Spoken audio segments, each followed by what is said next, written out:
Bonjour, bonsoir et bienvenue sur la chaîne YouTube du Raptor Neuropsy. On se retrouve aujourd'hui avec Eva pour vous parler de l'ACT.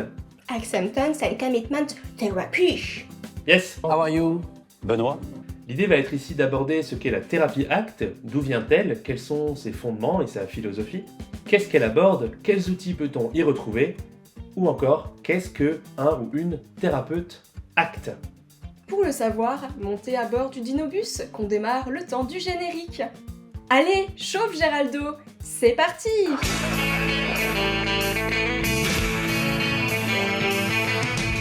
No one told you life was gonna be this way. Your job's a joke you broke, your love life's the old way. It's like you're always stuck in second gear, when it hasn't been your day, week, your month, or even your year. But I'll be there for you. When it starts to fall, I'll be there for you.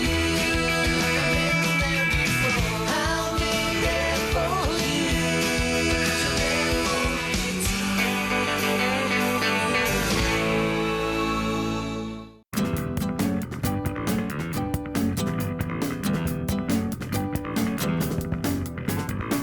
I'll be the roundabout.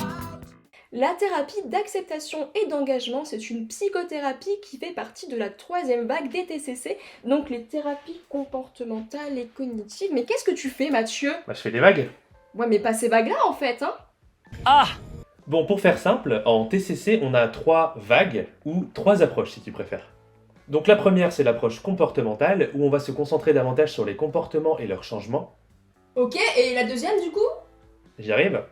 La deuxième vague, c'est donc l'approche cognitive, qui va se concentrer sur les pensées Dysfonctionnel, et les croyances. irrationnel. Tout à fait, Jamy. Ces deux vagues-là sont bien évidemment complémentaires, on le sait très bien aujourd'hui, et on en reparlera peut-être au cours d'une prochaine vidéo. N'hésitez pas à nous le demander en commentaire. Oui, bon d'accord, et du coup, la troisième vague, qu'est-ce que c'est? One eternity later. Et du coup, la troisième vague des TCC, c'est celle dont il est question aujourd'hui, c'est la vague émotionnelle. C'est tout ce qui va être thérapie acte, pleine conscience, thérapie fondée sur la compassion, etc., etc. Là, on ne cherche pas à changer nos comportements ou nos cognitions, mais plutôt la relation qu'on va avoir avec eux. Bref, revenons donc à notre thérapie ACT, qui a été mise au point dans les années 80 par le psychologue américain Stephen C. Hayes. L'ACT a des effets bénéfiques dans la plupart des troubles psychiques, Mais également dans d'autres problématiques médicales.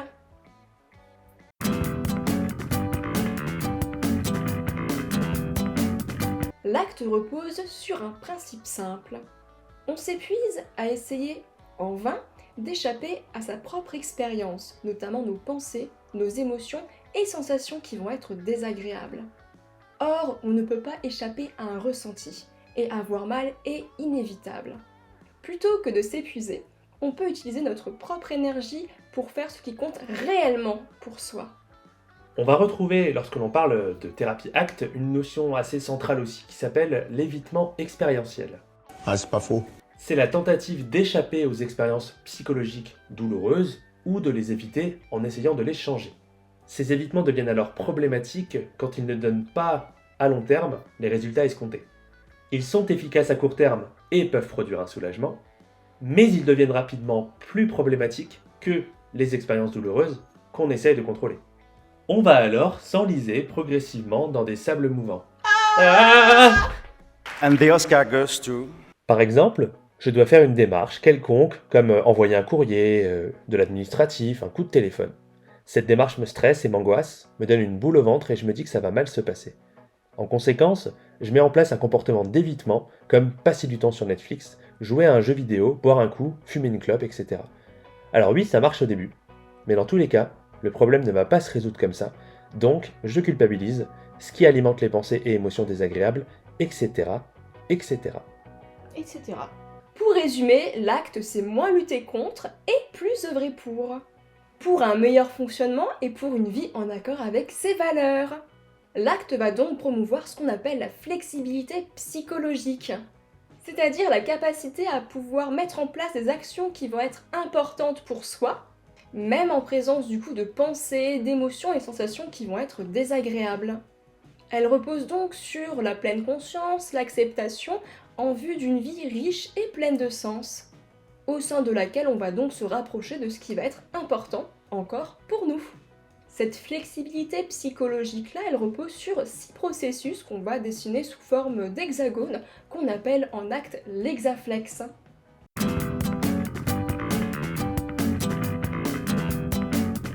Tout d'abord, l'acceptation, c'est donc accepter des choses que l'on ne peut pas contrôler, comme, on le disait, des émotions, douleurs, pensées, sensations physiques, désagréables, etc. Ensuite, on a les valeurs, c'est ce qui représente ce qui va donner du sens à l'existence, et elles vont nous donner des directions de vie.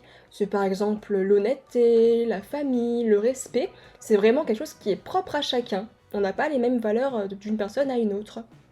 Riette, Bordeaux, Chanel, nous n'avons pas les mêmes valeurs. On va retrouver ensuite les actions engagées, qui sont des comportements, des mouvements, des actions en phase avec nos valeurs, donc à l'opposé de l'évitement expérientiel dont on a parlé juste avant.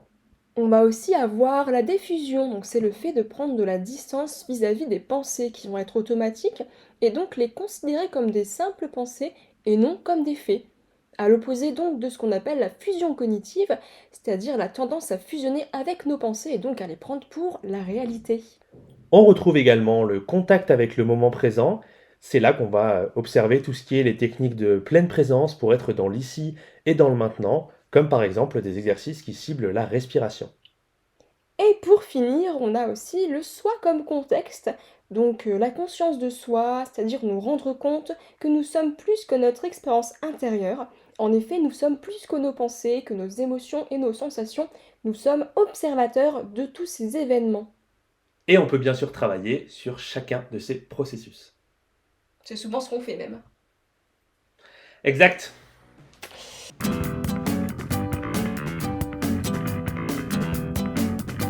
L'un des outils centraux est la matrice. En très résumé, elle nous permet de prendre du recul sur nos vécus intérieurs et sur nos actions de lutte, qui nous enferment dans des sables mouvants contre-productifs, pour réfléchir à nos valeurs et aux actions qu'on peut mettre en place pour être en phase avec ce qui nous tient à cœur.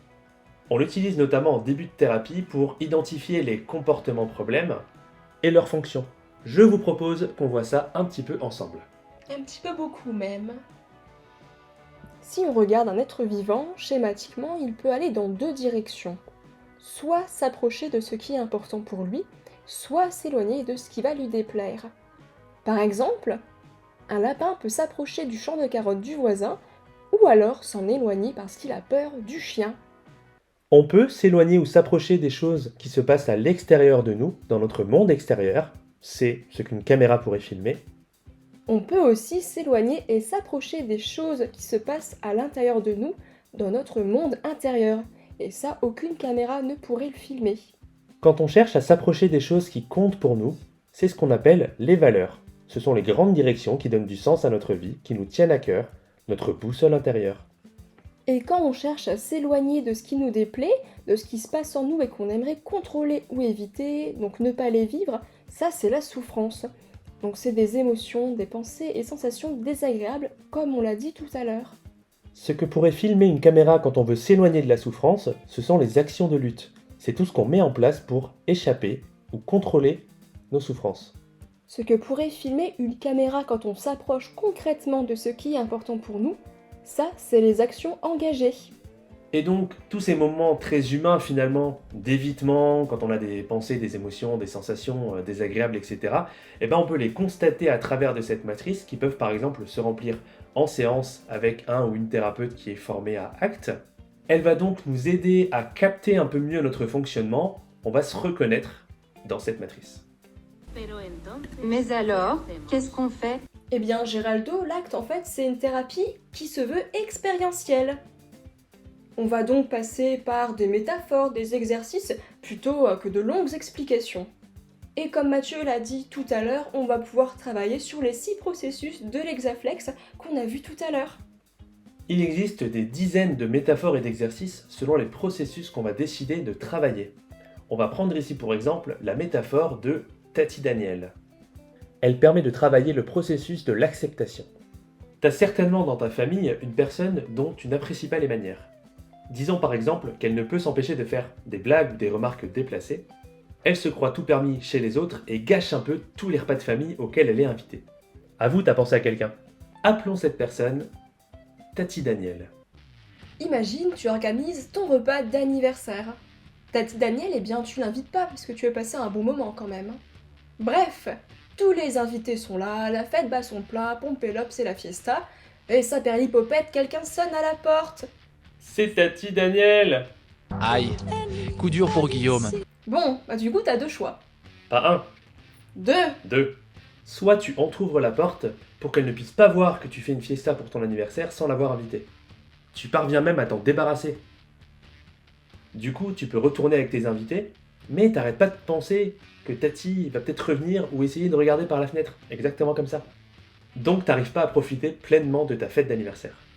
Et voilà qu'effectivement, elle est de retour la Tati. C'est Tati Daniel. C'est Tati Daniel. Sacré Tati, hein. J'ai les nerfs qui commencent à briller. Elle sonne à la porte parce qu'elle a compris que tu faisais une fête sans elle. Le problème, c'est que si tu décides de la maintenir à l'écart, tu vas devoir passer toute ta soirée devant la porte à essayer de l'empêcher de rentrer. Finalement, tu vas pas vraiment t'amuser avec les autres et tu vas passer tout ton temps et toute ton énergie à essayer de maintenir cette fichue porte fermée. Deuxième option. Tu lui ouvres la porte pour la laisser rentrer. Bon, ok, comme d'habitude, elle va faire des remarques et des blagues qui vont être déplacées. Ton anniversaire, du coup, il se passera pas forcément comme tu l'aurais voulu, comme tu l'avais prévu. Mais au moins, une fois que tu l'auras laissé rentrer, tu pourras aller pleinement avec tes invités et profiter quand même un petit peu de ta fête. C'est pas ça le but quand même d'une fête d'anniversaire ?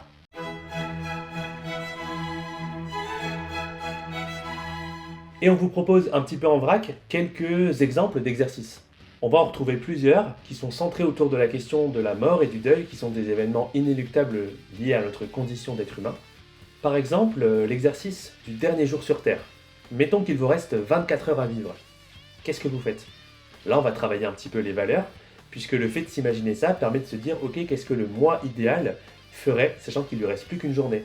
Et ce qui nous porte, ces valeurs-là, vont guider nos actions tout au long de cette dernière journée. Pour se détacher de ses pensées et les considérer plutôt comme de simples événements intérieurs et non comme la réalité, il y a par exemple les métaphores du bus et du GPS. Les pensées ne sont que des passagers et des passagères du bus dont vous êtes conducteur ou conductrice. Le GPS, quant à lui, vous indique le chemin à prendre. Et souvent, ça marche, mais il peut se tromper et rien ne vous oblige à le suivre. Comme vos pensées. Et là, on schématise, hein, bien sûr.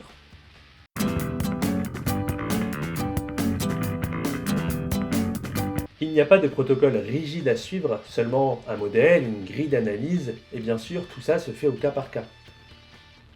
Comme pour beaucoup de thérapies, finalement. On va évaluer les difficultés rencontrées par la personne et se focaliser sur ce qui se passe vraiment durant la séance et pas sur un événement qui a eu lieu il y a 3 mois.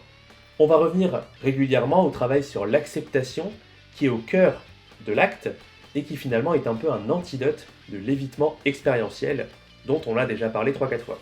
Ce qui va être important aussi lorsqu'on est un ou une thérapeute acte, c'est d'incarner nous-mêmes la démarche et donc de se saisir de ces outils de l'acte dans notre propre quotidien finalement.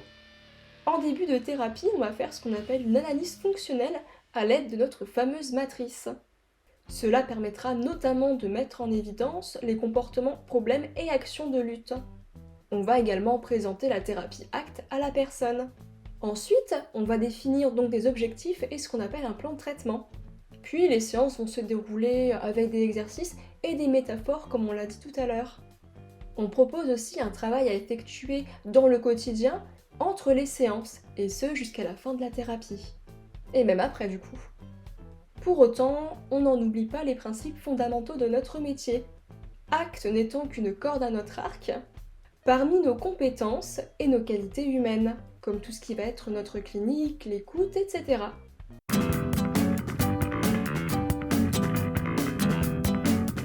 L'acte est une thérapie éprouvée depuis quelques décennies dont on entend de plus en plus parler dans nos contrées françaises. Loin d'être un remède miracle, elle nous permet toutefois d'appréhender différemment les événements qui nous traversent et notre monde intérieur.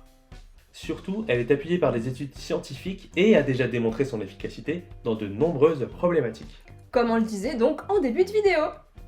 Donc, n'hésitez pas, passez à l'acte. Pour notre part, nous avons été formés tout récemment par le centre de formation Hypnosia auprès du docteur François Bourgognon. Qu'on salue. Et pour aller plus loin, voici quelques ouvrages qu'on vous conseille, notamment l'ouvrage Le piège du bonheur donc de Russ Harris, qui est plutôt un ouvrage destiné au grand public, qui est un peu sous forme de BD comme ça, de version illustrée, qui est très agréable à lire et qui reprend grosso modo les principes de la thérapie ACT. Et ensuite on a 2 ouvrages pour les professionnels, donc Expérimenter l'acte de Claude Penet, qui est un bouquin pour vraiment pratiquer l'acte en fait. Il y a plein de petits exercices assez sympas à faire. Bon là c'est plein de blabla, du coup c'est pas la bonne page, mais Psy. voilà, vous feuilletez. Et pour finir, on a aussi l'ouvrage donc Passer à l'acte, également de Russ Harris, mais là plutôt pour du coup les professionnels, avec vraiment des petits tableaux récapitulatifs, tous les principes de l'acte expliqués, avec plusieurs métaphores. Voilà, ça reprend vraiment tout l'acte, avec aussi des présentations de séances. Voilà. Donc on vous les conseille. Et sur ces belles paroles, on en a terminé avec cette vidéo. On se retrouve peut-être pas dans 6 mois, on va essayer d'être un peu plus régulier. On vous souhaite une bonne journée, une bonne soirée, une bonne nuit, selon l'heure à laquelle vous décidez de nous regarder. Bonne année 2035, peut-être serons-nous encore sur les internets, comme on dit en 2012. Mes chers dinos, ma chère Dino, ciao. Ciao.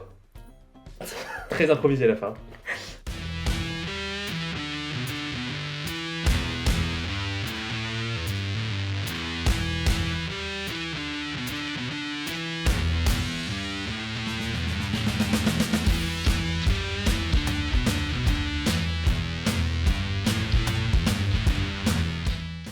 Bonjour, bonsoir et... Ah ouais, d'accord. Seconde 1, c'est ciao. Ça va être dur, putain. Oh la vache, la reprise là. Ouf. Ouais, allez. Coupé. Tut tut. C'est trop drôle parce que c'est trop... Oh merde. C'est parfait. Ok. Générique. Oh, un truc comme ça, ou je sais pas. Où tu passes devant moi comme ça. Pardon. Et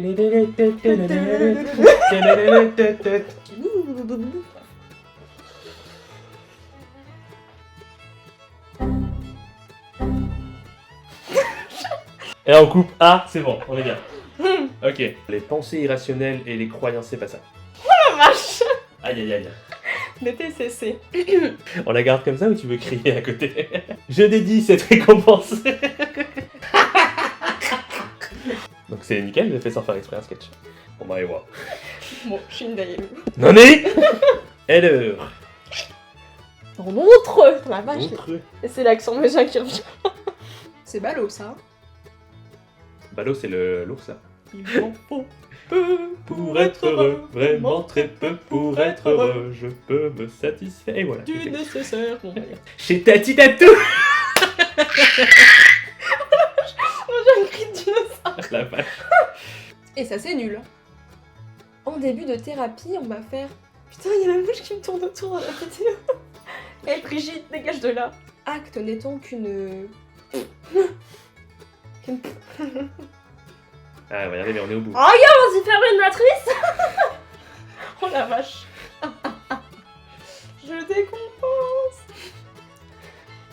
Surtout, elle est appuyée par des études scientifiques. Surtout, elle est... C'était pas drôle. Surtout, elle est appuyée par des études scientifiques. Mais non. Surtout, elle est appuyée par des études... T'as vu, moi je parle en lisant le texte. Bien joué. Pas à ce moment-là. Passer 15 minutes Pas sur la- maintenant. Pas après tout ce qu'on a fait. Ah. Ah.